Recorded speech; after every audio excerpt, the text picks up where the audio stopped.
Hey everybody, thanks for watching today's video. This is going to be my video on the X Plus 30cm Godzilla 1954 Train Biter Rick Edition. That's quite a mouthful. It's probably, in my opinion, the coolest piece X Plus has kind of come out with, just because it's so different in a way. But before I get too much into the video, I just want to take a moment to just acknowledge the passing of Akira Takarada.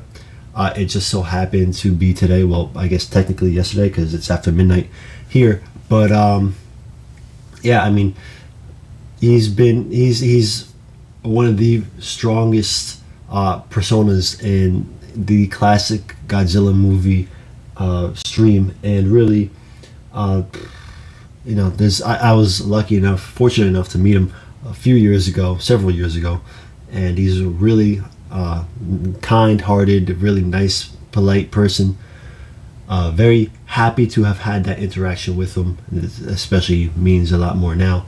But yeah, I mean, the guy was in the original Godzilla. He was just a very young face, getting his big break, and he was put in to a couple of the following Godzilla films. And I don't speak more than 3 words of Japanese, but I could just immediately tell the guy had like charisma through the roof. He stole scenes regularly in every movie he was in, and he was in some good ones. And he was in, like I said, the first Godzilla, Mothra vs. Godzilla, which is a personal favorite of mine, Invasion of Astro Monster or / Monster Zero, another classic movie.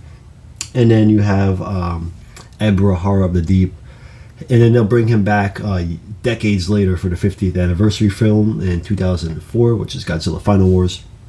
And yeah, and even though all those movies are probably better films, I gotta say, I really thought his role in Ebra, Horror of the Deep, which is 1966, where he sort of was like this anti-hero, which he's always been the hero.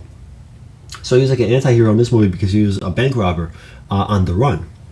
But along the way, of course, he gets stranded with the other protagonists of the movie, and he makes the right decisions and the morally efficient decisions, the willing to help others in need decisions as the movie goes on. So I just thought that was, between his like smart ass rebuttals and everything that happened throughout the film, he's kind of a little more of a edgy badass character than he normally plays. But yeah, ultimately he still comes out doing the right thing. So yes, rest in peace, Akira Takarada. You're a big part of history. So moving on to the actual reason, and it just so happens that today we're looking at the 1954 film figure of the 1954 movie. There we go. This guy stands, well, technically he's a 30cm scale figure. I think he stands about 32 centimeters because the Rick edition, as you see, has the base that really kind of is what sets it apart from other X Plus figures. It looks more like a statue or like a diorama.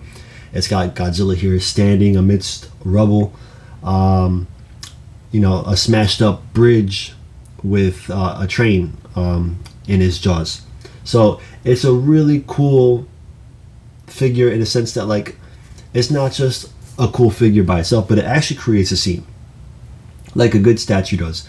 It creates a scene. And speaking of statue, this thing was, of course, also based on a kit. The kit itself actually has even more detail than this. It really pops. It's something that I actually really wanted and kind of regret not getting in the past. But nevertheless, when X Plus did release this, I was more than happy to finally have it, at least in some form. And typically, as you could probably already guess from the way I introduced this figure in the video, there's really high marks all across the board for this guy right here. I still attest to this day that he's one of the best releases from X Plus. I mean, paint-wise, sculpt-wise, just everything about it looks really, really solid all along the way. Actually, the paint, if I'm getting into nitpicky territory, I do think it is all kind of like one tone a little bit. I feel that it would benefit from maybe Godzilla being a darker color tone, or so on and so forth. But the sculpt is phenomenal. Like I said, there is a little bit of texture loss in the transition from resin to vinyl. That's normal. But yeah, ultimately, I mean, this thing, he just looks so mean and menacing. So, you know, this is Godzilla 1954, but it's not really suit accurate. This is not really the Godzilla that showed up in the movie. It's more based on the maquette that actually was created before the costume was created, the suit was created. So this is what originally Godzilla was kind of idealized to look like. But and I'm going to post a picture of the maquette, you know, as this video is edited. But they still took some creative liberties with this figure, at least, you know, when they made the model kit of this. But Godzilla is definitely way more menacing than what the maquette originally was. The maquette's cool, but that really kind of embarks on more of the strangeness and unique side of Godzilla. This one is definitely more the power and how formidable he is, just kind of like just fearsome. So you know, just a couple differences from the suit I could see right away. I mean, first of all, the head, hands down, is, while definitely inspired by the maquette, I even see like little remnants of the GMK face in there, which is, you know, a very terrifying looking Godzilla face by suit standards. And you know, his hands are more like claws, like definitely more creature-esque. His stance is even wider and more confrontational than the suit could even possibly achieve, since it weighs so much on the actor. His feet are a little slightly different, a little more predatory, I would say. Just there's this whole even more muscular kind of base to him that the suit really didn't match. It was a little more chunky, a little more you know, loose looking. So there is that, and I am not at all opposed to stylistic Godzilla changes. I think some of the best Godzilla designs have been non-official, or at least you know, designs based on movies with actual liberties taken. It's just to kind of enhance it a little more, to make it look a little more creature-esque, a little more lifelike, more natural, organic, whatever word you want to use. And definitely, this is definitely one of them now. If Godzilla was a real creature, if that 54 design was a real creature, his physique would probably look more like this than it would what was actually in the movie. So I want to say this guy came out in about 2016, so he's been around. But he definitely stands up. He stood the test of time very well. There's numerous versions that have come out for this figure. It's hard enough to even kind of keep track, and I don't know which one is actually titled which, but I do know that aside from this, which is the Rick, that comes with the base, like I said, there's one that is the same paint scheme but does not come with the base at all. It's just a figure. That was really the only difference. So when it came out, it was cheaper than this one. There's an all bronze one, which looks pretty cool.